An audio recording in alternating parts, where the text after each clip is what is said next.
I believe that most of us have seen this trending challenge. I am a truth, going on Twitter, Instagram, everywhere, and it's been sparked by the different testimonies that were shared in that denomination, the Lord's Chosen Ministries, and they've used it to do memes, to do comic stuff, everywhere. And then it has sparked mixed reactions. Some persons are like, oh, this is ridiculous. What kind of testimonies are these? These are unbelievable. Why are these people telling lies? Why are they exaggerating? Why are they doing this? And then another set of persons are like, oh, no, you shouldn't mock the things of God. You shouldn't make mockery. And then another set are like, oh, Christians, you make mockery of the fellow Christians and all of that. All of these, points may have their valid, angles in one way or the other. But what I'm here to say is, we know God works in mysterious ways, right? Miracles do exist very well, perfectly. And then one understanding I have is that these testimonies were actually shared, that they were dreams that these persons had, right? Because how normally physically you can't fly on a lion, for instance, or physically take an AK-47 or 47 or whatever from an armed robber physically, except it's a miraculous interpretation. But most of these things were dreams, from the understanding I have. But somehow social media people caught the parts where they said they were dreams, and use the other part for comic purposes. Now, that angle of it is also wrong because we're giving a misrepresentation of what actually happened.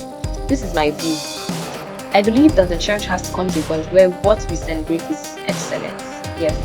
Now, for testimonies, because they are a proof of God's wonders in our life, we shouldn't put ourselves in a place where we are objects of mockery, or we are prone and vulnerable to mockery. Now, not by virtue of things we do not avoid, by things that are totally avoidable. This is the reason why in churches and ministries and denominations, there should be organizational structure and the spirit of excellence such that testimonies are heard and listened to before they are put out to the public, or before the testifiers come out to testify. And sometimes some of these testimonies may need some kind of backup, such as medical reforms and all of that, or you need to understand some backstory behind some of these testimonies before actually putting them out there. So there's a need for us to celebrate excellence.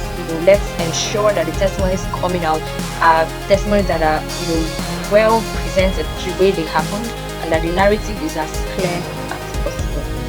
So when we do, we minimize the chances of people throwing mockery and trying to look at the church as an element of mediocrity.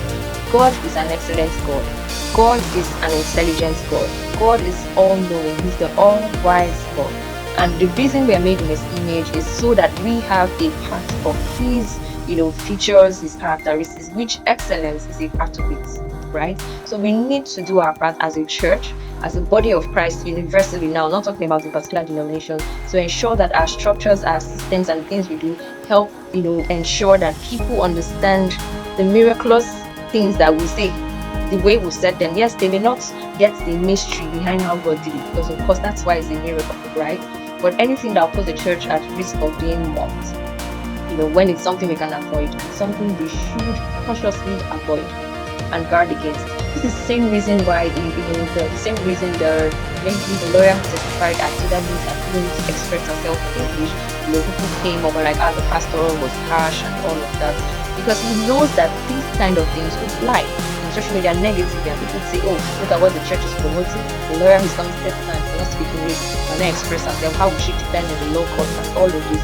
Now, we're not trying to say that everyone will be perfect, but we know, like I also said when I saw that video, that this young person will not learn English in the university, right? Whether it's an open university or a regular school where she was going to, everything about grammar, sentence structure, syntax, being able to speak properly or make correct sentences begins from foundation school, which is the nursery, the primary, and then the secondary, right? Especially junior secondary. Anyone who has missed out on these things will definitely have issues with their grammar, their tenses, their syntax, being able to express themselves, even up to university level. That's why you still have people who have doctorate degrees, PhDs, who are professors. They still make grammatical blunders, right? Because it's continuous learning, and of course, some things are actually sorted from the foundation stage. So my point is, the church, the body of Christ, should embrace the spirit of excellence in everything we do, right? Testimonies and miracles may be things that the human mind cannot comprehend, but at the same time, we need to do our job